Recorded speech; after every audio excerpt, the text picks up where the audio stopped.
Salut tout le monde, bienvenue au podcast Parents sur mesure. Je m'appelle Ève-Marie Lemieux-Maillé et je suis en compagnie de Julie Lemieux, maman, grand-maman, coach et formatrice et plein d'autres affaires.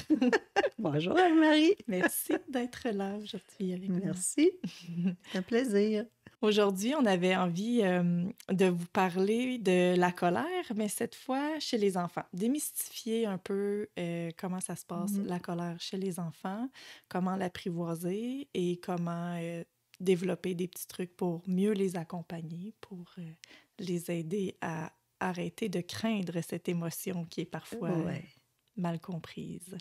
Donc, la dernière fois, pour ceux et celles qui l'ont écouté, on a parlé de la colère de l'adulte, du parent. Là, aujourd'hui, la colère de l'enfant, bien, ce qu'il faut savoir, c'est que la colère, c'est de la colère. Que ce soit pour l'enfant ou pour l'adulte, c'est un signal qu'il y a quelque chose qui ne va pas. OK?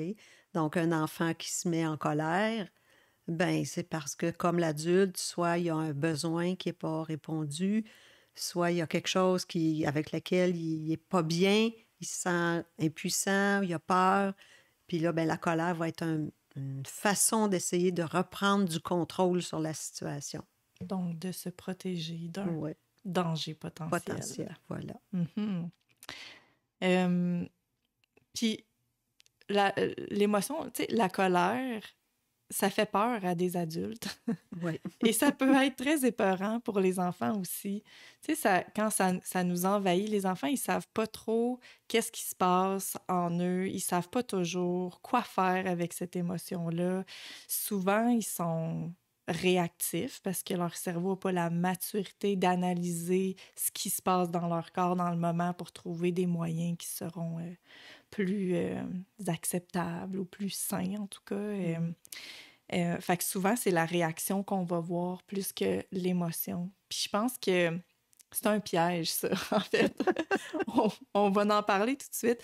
C'est un piège parce que c'est facile de se concentrer sur la réaction, le comportement de l'enfant. Oui.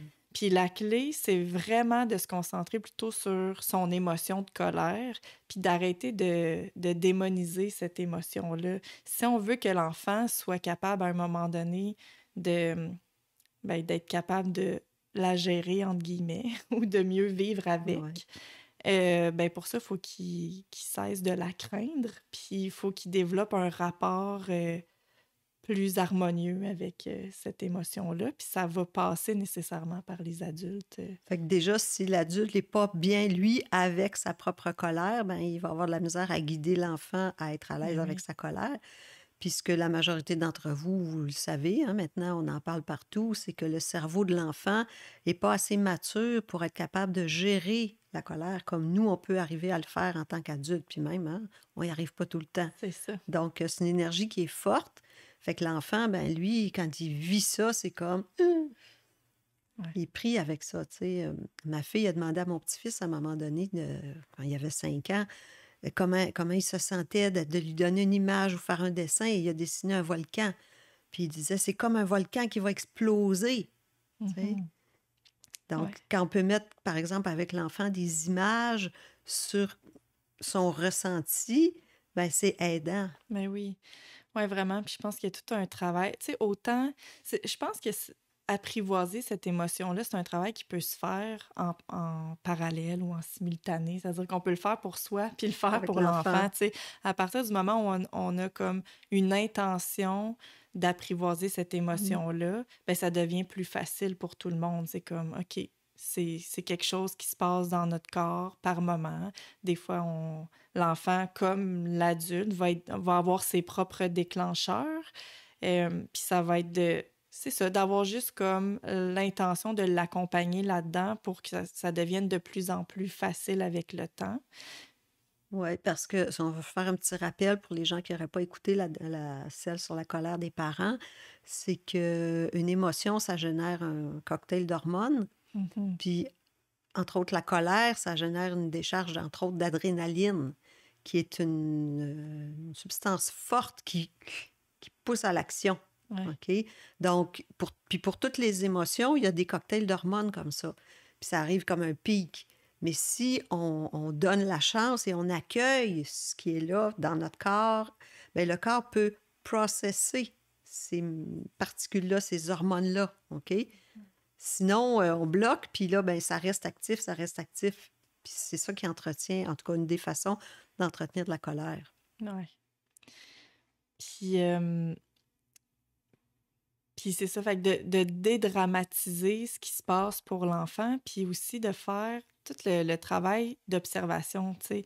Dans l'autre épisode où on parlait de la colère des parents, je disais, tu sais, il y a tout un travail de connaissance de soi, tu sais, Ouais. en lien avec l'émotion de la colère. Fait que autant pour soi d'apprendre à connaître c'est quoi nos déclencheurs, dans quelle situation, ou c'est quoi nos besoins, c'est quoi nos limites. Ben comme parents, on a à le faire aussi avec nos enfants. Puis je dis comme parents, mais tous les adultes qui travaillent avec les enfants aussi, quand on est enseignant, Ouais. quand on est éducatrice, éducateur, c'est ça, il y a tout un travail d'observation, d'exploration, de OK, cet enfant-là, c'est quand qu'il réagit, c'est quoi qui le fait réagir, puis de tenter de comprendre, tu sais, avec intérêt, curiosité, ouverture, qu'est-ce qui se passe pour cet enfant-là qui l'amène à ressentir de la colère puis à réagir d'une manière X ou Y. Puis nous, de faire ce travail-là, ça va permettre après à l'enfant de découvrir ces options-là aussi. Tu sais, lui, il va apprendre à se connaître aussi. Fait qu'il y a tout... dans nos observations, un partage de nos observations à faire à l'enfant aussi, tu sais. Ça se peut-tu que quand l'autre enfant il est venu s'asseoir à ta place, ça t'a fâché, tu sais? Ou ça se peut-tu que là, tu sais, des fois, on regarde des dynamiques entre des enfants ou entre la fratrie aussi. Ouais. Frères et sœurs, là. Tu sais, moi, j'ai remarqué que quand ta sœur a dit ça, t'aimes pas ça. Tu sais, souvent, ça te fait réagir. Ça se peut-tu? Tu sais, c'est comme, il y a une espèce de quasiment brainstorming à faire avec l'enfant pour l'aider. Puis quand on met le doigt dessus, il n'y en a pas de doute, là. L'enfant, c'est comme, oui, c'est ça, tu sais, ou c'est comme, il s'apaise, il se sent comme compris. C'est vraiment la première étape, tu sais, avant de vouloir gérer les comportements puis les réactions liées à la colère. Il y a tout un travail de compréhension de qu'est-ce qui la génère, cette colère-là? À quoi elle sert? C'est quoi son intention? C'est quoi son message? De quoi l'enfant il essaie de se protéger, tu sais? C'est ça, parce que l'enfant, il n'est pas capable de le faire lui-même, ce travail-là. Non, c'est ça. Il n'est pas capable. Lui, il est envahi par l'émotion, puis des fois, il dit, mais pourquoi t'as frappé ton frère? Ben parce que, puis là, il va nous sortir des explications, mais c'est pas toujours la vraie raison qu'il y a en arrière. Surtout des petits-enfants de 4, 5, 6 ans, là, qui n'ont pas encore tout un vocabulaire nécessairement. Tu sais, on leur demande, mets des mots, mais mets des mots, hein, comme on disait tantôt, mets des mots. Ben oui, c'est ça. C'est flou, en fait. C'est flou de demander. C'est vrai que c'est plus facile quand on est capable de s'exprimer au lieu de juste réagir par les coups, les cris ou peu importe. Mais pour ça, faut l'avoir développé, tu sais, faut avoir appris quelque part ces concepts-là, puis ça va prendre des adultes qui vont nous proposer un éventail de choses. Puis là, c'est en se faisant, tu sais, par exemple, au lieu de dire à un jeune enfant, ben là, dis-y avec des mots, là, au lieu de le mordre. Ben là, c'est veux que je comme, dise tu veux quoi, que je juste? dise quoi exactement, tu sais? Ben, on peut proposer des choses comme, dis-lui, quand tu prends mon jouet, j'aime pas ça, ça me fâche, préférerais que tu me le demandes, tu sais?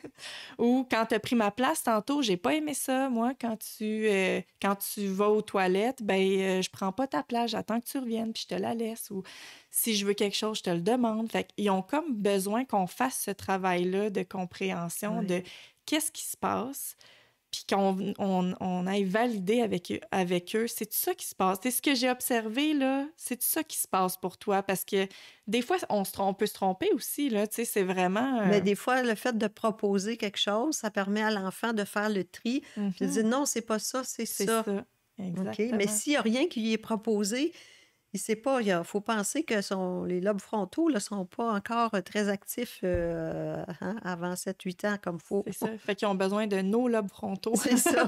pour pouvoir mieux gérer les situations. Fait que c'est comme notre travail à nous, puis c'est pas évident, là, tu sais, c'est comme... c'est Ouais. ça.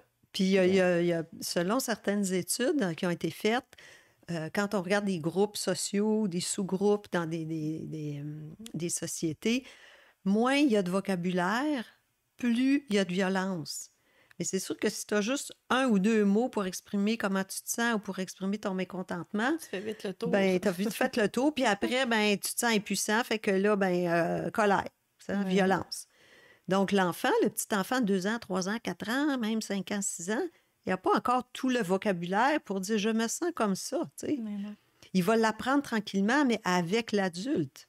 c'est ça. Il ne peut pas le deviner, lui. Il ne sait pas Ben non. d'avance. Exact. Même, il y a des adultes qui ont de la misère à mettre des mots. Oui. Fait que... Puis des fois, on demande à nos enfants des choses qu'on n'est pas capable de faire soi-même. Là. Mhm. Pour leur éviter de vivre les souffrances que nous, on a vécues, mais des fois, le moyen qui est proposé, il n'est pas toujours adéquat Adéquat, pour exactement. l'enfant non plus, là. Ouais. Fait que ça aussi, là, après, de trouver c'est quoi les bons moyens qui fit avec les bons, tu sais, avec cet chaque enfant-là, enfant, c'est ouais. ça. Tu sais, on en connaît plein de moyens, puis il y a aussi, les idées se bousculent dans ma tête, mais parce que tantôt, je disais à Julie, tu sais, c'est beau, tous les moyens de, bon, eh ben, va crier dans un oreiller, va... Frappe dans un coussin. ouais, ou tu sais, va dans ta chambre, c'est ça. Peu importe, là.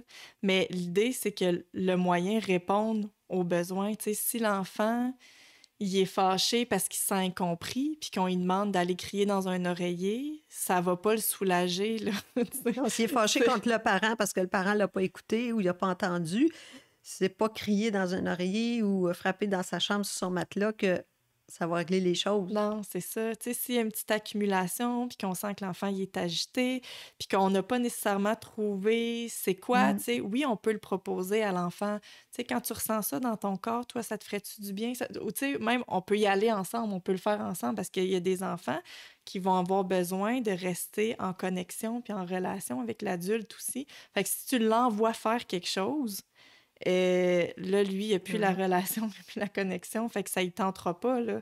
Mais des fois, de l'accompagner, puis d'aller Le faire avec lui. le faire avec lui, ben là, ça le tu sais, les enfants, ils apprennent beaucoup par expérimentation plus que par consigne verbale, tu sais.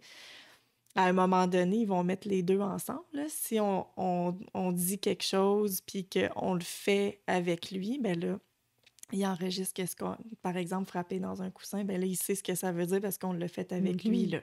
Puis là, à un moment donné, il peut accéder à ces moyens-là, mais c'est ça, de trouver... Qu'est-ce qui correspond à l'enfant, mais en fonction de la situation.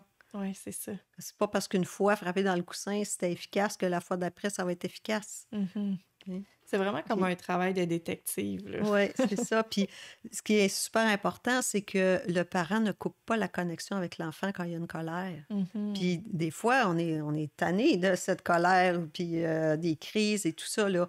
Puis on aurait tendance à se retirer, un peu comme, en guillemets, si on retirait notre amour. Mais l'enfant n'a surtout pas besoin de ça. Il a surtout besoin de sentir que le parent, il est là, puis qu'il peut compter sur lui, même s'il est fâché, même s'il est en colère, même s'il fait une crise. Oui.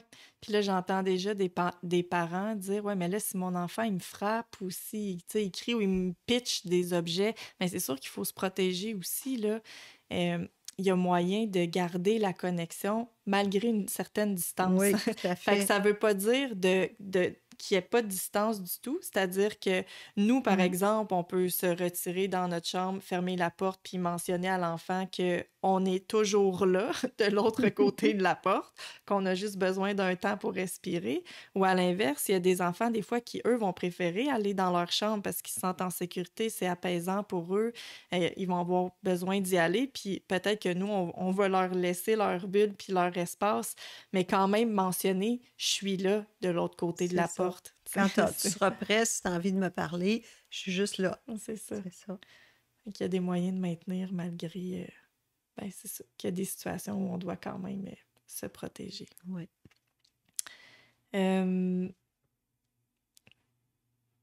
Quoi d'autre? Qu'est-ce que...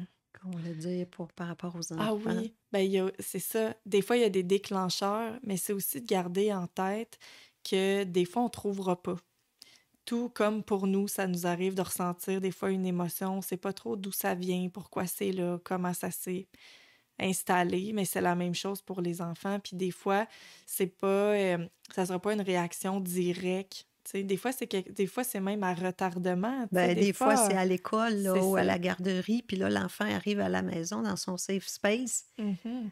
Puis là, tout à coup, il prend la moindre petite picadille. Tu lui dis non, il veut telle chose comme collation. Tu lui dis non, j'aime mieux que tu prennes ça parce qu'on va souper bientôt. Puis là, c'est la C'est la crise. crise. Mais c'est pas parce que tu as dit non pour la Ah non, collation. Là. c'est ça. C'est parce qu'il y a d'autres choses derrière qui s'est passé. Là. Oui, puis là, des fois, il y a des parents même qui vont dire, ben là, j'y ai dit oui, puis il s'est fâché. Tu sais, c'est comme, à Manon, on y arrive plus, là. C'est comme, ça. l'enfant, il va aller chercher ce qu'il a de besoin pour comme s'autoriser à vivre son émotion parce qu'elle a besoin de sortir, tu sais. Puis c'est ça, des fois, juste d'accepter qu'on trouvera pas tout de Ouais. suite, puis c'est pas grave. Puis ça peut être nommé à l'enfant, tu sais, comme... OK, là, tu te sens comme ça, puis ça va passer à un moment donné. Tu sais, tu resteras pas pris là-dedans pour toute ta vie, là. C'est comme, ça dure un temps, puis à un Ouais. moment donné, il y aura une fin, puis on comprend pas toujours qu'est-ce qui amène ça.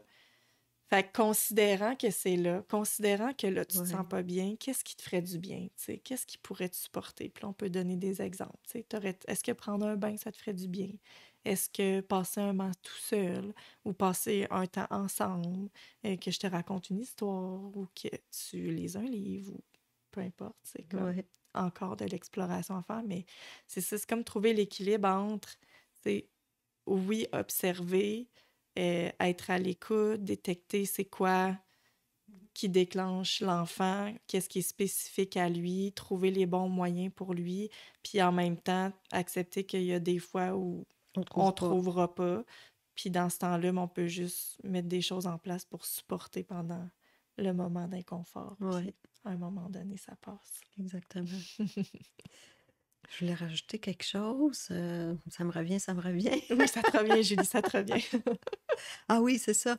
C'est que ben, votre réaction en tant que parent face à la colère de votre enfant aussi est super importante. Mhm. Parce que si, par exemple, pour l'enfant, la colère, pour le parent, la colère, c'est pas acceptable, ben, l'enfant, quand il se met en colère, il sait qu'il a fait quelque chose de pas correct. Fait que là, Mhm. il va se sentir coupable, il va se dévaloriser, il peut avoir honte de lui. Et là, ça va augmenter et générer plus de colère. OK? Ouais. Un T'as un bel fameux... exemple par Oui, rapport à c'est ça. ça. On en parlait dans un autre épisode par rapport aux adultes, là, tu sais, le cercle vicieux de comme je suis en colère parce que je me sens impuissant, puis là, je me sens coupable d'être en colère, fait que je me sens impuissant. Bon, puis les enfants peuvent vivre ça de manière très condensée Mm. et rapide. Puis on sait que des fois, la colère cache d'autres émotions. Puis quand les enfants... Il y a des enfants, des fois, qui sont conscients de ça. Puis c'est ça, ils vont ressentir de la honte ou de la gêne ou de la culpabilité. Puis mon garçon, moi, j'ai capté ça très tôt chez lui. Il le porte encore un peu aujourd'hui, mais c'est moins pire parce que justement, il a comme apprivoisé ça avec Mm. le temps, puis il a vu que nous, c'était pas dans le milieu familial qu'il y avait de la honte ou que c'était pas correct, mais dans le milieu scolaire, tu sais, il y a OK. eu comme une période de sa vie où Il est-ce l'a qu'il était vécu. vraiment étiqueté, puis il y avait pas de place pour ça du tout. Puis là, on voyait qu'il développait cette honte-là. Là. C'était Mm. comme... Puis dès qu'il réalisait... euh, en fait, il avait honte de sa réaction par rapport à la colère, mais comme il en avait honte, ben, il pouvait pas envisager de s'excuser ou de réparer parce que c'était pas, il voulait pas concevoir ou reconnaître ce qu'il avait ressenti puis comment il avait réagi parce que c'était trop honteux pour lui, tu sais. Ça. Puis là, de s'excuser ou de réparer, ben, ça C'était aurait de été de reconnaître. reconnaître qu'il avait été en colère, mais là, ça aurait augmenté la honte. Fait C'est que ça. c'était pas Puis ça, il y a possible. beaucoup d'enfants qui Mhm. vivent ça, vraiment beaucoup. Puis il y a beaucoup d'adultes ou de parents pour qui c'est donc bien important de s'excuser Oui. et de réparer. Et je suis tout à fait d'accord avec l'idée de réparer. c'est juste qu'il y a un temps pour les choses aussi, puis il y a une manière de faire les choses, puis on peut pas, c'est ça, demander à un enfant de réparer tout de suite s'il n'a pas eu le temps d'être accueilli dans le fait que lui, il a honte de comment il s'est senti ou de comment il a réagi, tu sais. Puis il y a même des, tu sais, comme mon garçon, par exemple, je sais que c'était aidant de le retirer des regards des autres. Ben oui, parce que sûr si tu as honte, c'est comme le regard tu peux des pas autres. être sans vulnérable, Ouais. tu peux pas être vu là-dedans. Puis c'est quelque chose qui se développe avec le temps, là, d'apprendre à être vulnérable sous le regard des autres, puis que ça soit correct, puis de développer cette confiance-là. Mais pour ça, il faut d'abord comme avoir le droit de se retirer dans un safe space, puis d'avoir le droit de... Puis c'est là qu'il pouvait connecter avec d'autres émotions après, tu sais, la tristesse, la peur, des fois c'était l'injustice, des fois c'était un paquet d'affaires, mais quand il se sentait entendu là-dedans, ben là, c'était plus facile de revenir après et de réparer, tu sais. Mais souvent, cette étape-là est comme skippée. Oui. Je cherchais un autre mot, là, mais Comme... j'ai juste des anglicismes qui me bypassés, bon. On passe à côté. On passe à côté. On l'évite ou en tout par-dessus. cas, on passe par-dessus. Mais c'est important. Oui. Ouais, puis j'ai envie de rajouter aussi, si on commence à donner des trucs aussi sur comment désamorcer ça, aider l'enfant à désamorcer, à apprivoiser tout ça, tu sais, le lien de confiance, à quel point c'est important d'avoir ce lien-là avec l'enfant quand il est envahi par sa colère. Les enfants, ils ont besoin d'être compris, ils ont besoin d'être entendus, ils ont besoin de sentir qu'on est de leur bord, qu'on est dans la même équipe qu'eux. Si on arrive puis que tout de suite, c'est comme, OK, toi, là, t'as fait ça, t'as réagi comme ça, ou, tu sais, là, comment ça que ça te fâche? Pourquoi, là, que tu te mets dans cet état-là? Ou, c'est sûr que ça crée de la fermeture, tu sais. Fait que, souvent, moi, un de mes trucs, ça va être de tendre des perches, tu sais. Quitte à me tromper, là, comme on disait, tu sais, comme, OK, là, il s'est passé ça, t'as pas aimé ça, tu sais, c'est ça. Mais si c'est pas ça, souvent l'enfant, il va dire non, c'est pas ça, c'est pas ça, c'est telle affaire. Ça va ouvrir. Ou des fois, ils vont rien dire parce qu'ils sont trop fâchés. Fait que là, ben, on essaye d'autres choses. OK, c'est-tu plus telle autre affaire, tu sais, comme... Puis ça, au moins, ça démontre qu'on est ouvert, qu'on s'intéresse, qu'on veut comprendre, qu'on est dans la même équipe, qu'on va dans le même sens, qu'on est là pour l'enfant, pas contre lui, tu sais. Puis souvent, ça ouvre cet espace-là de « OK, ben là, je peux apprendre à apprivoiser ma colère, tu sais. Je me sens en sécurité, c'est correct. » Ça recrée comme une association plus positive avec l'émotion. Oui. Ben, tu parles de confiance, puis ça me fait penser à un petit truc que ma fille a instauré avec ses enfants, tu sais. À un moment donné, son petit garçon, il avait peut-être 5 ans, puis il y avait des choses qu'il il disait pas ou il voulait pas se faire chicaner. Pourtant, ma fille n'est pas vite sur la chicane, là, mais tu sais, les enfants ne veulent pas déplaire. Fait qu'elle a eu l'idée de prendre une pierre, parce que lui, il aime beaucoup les roches. Donc, elle a pris une roche, puis elle a dit ça va être notre pierre de confiance. Puis elle dit, quand tu as des choses à dire à maman ou à papa, puis que tu as peur, ben tu prends la pierre de confiance. Puis quand tu as la pierre de confiance dans les mains, nous, on ne peut pas te chicaner. Donc, lui, ça l'a comme rassuré. Fait que ça peut être une pierre de sécurité, ça peut être un autre objet, tu sais. Mais ça peut être, tu sais, quand l'enfant, mettons, il vit une colère, s'il y a quelque chose auquel se rattacher, puis il dit, quand j'ai ça, là, ben maman, elle m'écoute vraiment, tu sais, ou j'ai un espace pour moi, ça peut aider. Mais oui, hein, des petits vraiment. trucs. Là, Vraiment. Puis, tu sais, des fois, il y a des parents, je pense, qui ont peur, tu sais, qui disent « Ouais, mais là, je peux pas le laisser faire n'importe quoi » ou là, je peux pas... Tu sais, on est vite sur vouloir changer la réaction, le comportement, parce que ça crée du stress ou ça crée d'autres émotions inconfortables chez le parent. Puis là, pour apaiser ça, c'est comme vite, il faut agir. Comme l'enfant qui fait une crise dans un magasin, tu sais. Ben oui, c'est ça, tu sais. Fait que c'est comme de se donner du temps aussi. Tu sais, ça veut pas dire rien faire, chaque chose en son temps. Ça veut pas dire... Tu sais, c'est comme offrir un espace Ou est-ce que c'est pas dans cet espace-là qu'on va faire la réparation tout de suite, tu sais? Ouais. C'est comme dans cet Comme espace-là... une zone tampon, un Oui, peu. exactement. C'est un espace où là, tu peux tout dire, tout raconter. Tu seras pas jugé, tu seras pas chicané, tu seras pas... Bon.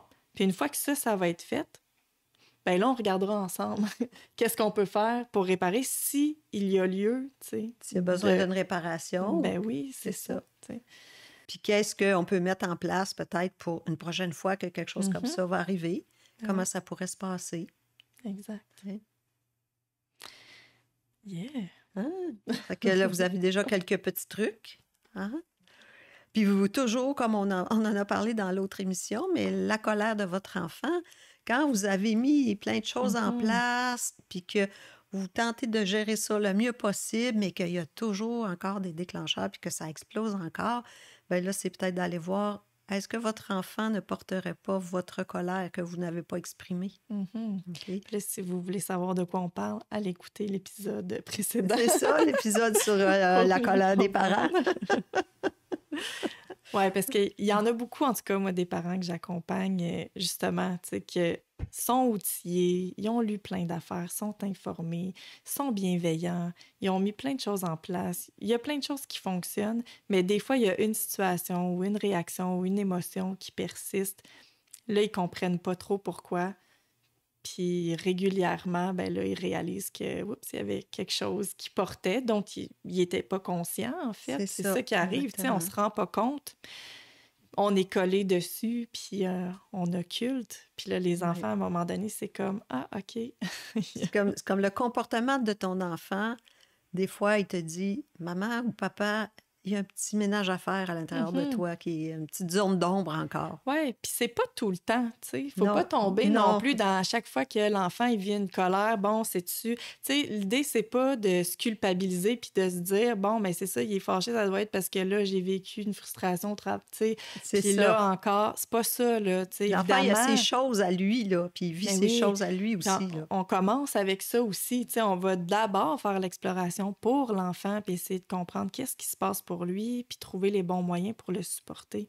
C'est juste que une fois que ça c'est fait, si on sent qu'on a fait le tour, puis que la colère peu persiste, ou pas de résultat, ben c'est ça. Là, une des options, c'est d'aller voir ce qui se passe pour soi. Puis souvent, quand on le trouve, je parle par expérience, hein? C'est assez rapide, tu sais, quand on le trouve puis qu'on se permet de la libérer, cette colère-là, ben tout de suite, les enfants, ça descend puis c'est comme, ça apaise. Puis des fois, c'est dans nos vies avant d'avoir des enfants. Puis des fois, c'est dans toute la période de la grossesse aussi qu'il y a eu des choses. Puis l'enfant, ben, il est imprégné de ça, puis c'est ce qu'il va manifester. Ben oui. Okay. C'est comme une programmation. On pourra en reparler. Oui, on va en reparler dans d'autres épisodes, mais comment l'enfant, il continue de manifester des pilotes automatiques dépendamment de l'environnement dans lequel il est arrivé, dans comment il a été conçu, dans c'est quoi les stress qu'il a vécu, qu'il porte, puis comment on peut les mettre à jour aussi plus tard. Puis je pense à quelque chose, Ève-Marie, on n'en a pas parlé dans nos 2 premiers podcasts, mais c'est qu'on a chacun un site web. Absolument. Puis si les gens ils veulent communiquer avec nous voir, ben ils peuvent aller sur nos sites. Toi, c'est sur Facebook aussi. Sur moi, Facebook aussi. Ève-Marie-Lemieuxmaillé.com. Facile à trouver sur Facebook. Toi aussi. Moi, ben c'est mon nom, Julie Lemieux, vous allez me reconnaître. Puis le site web, c'est Institut Bio-Coaching, à laquelle je travaille avec mon collègue Claude Vallière. De toute façon, toutes ces informations-là vont être accessibles quand même facilement dans les liens en dessous. Ouais, ça va être facile à trouver, fait qu'hésitez pas. Puis j'ai envie de dire aussi, quand vous nous écoutez, si ça soulève des questions, des commentaires ou des exceptions, tu sais, mettons, on dit quelque chose, puis là, vous dites oui, mais dans telle situation, oui, mais quand il arrive ça, là, vous feriez quoi, tu sais? Ça nous fait toujours plaisir. C'est ça la différence entre le podcast puis les lives qu'on a pu faire ensemble dans le passé, c'est que dans les lives, on voit les commentaires, les questions. Au fur et à mesure. Il y a quelque chose d'intéressant, c'est très nourrissant au niveau des échanges, mais là, nous, on va le faire En différé. en différé. Mais quand même, vous pouvez nous envoyer vos questions. Oui, on va prendre Puis le on va temps. prendre le temps de les regarder puis d'y répondre. Certainement. Ok, ben, Fait que merci beaucoup. Merci beaucoup. À tout le bientôt. monde. À bientôt.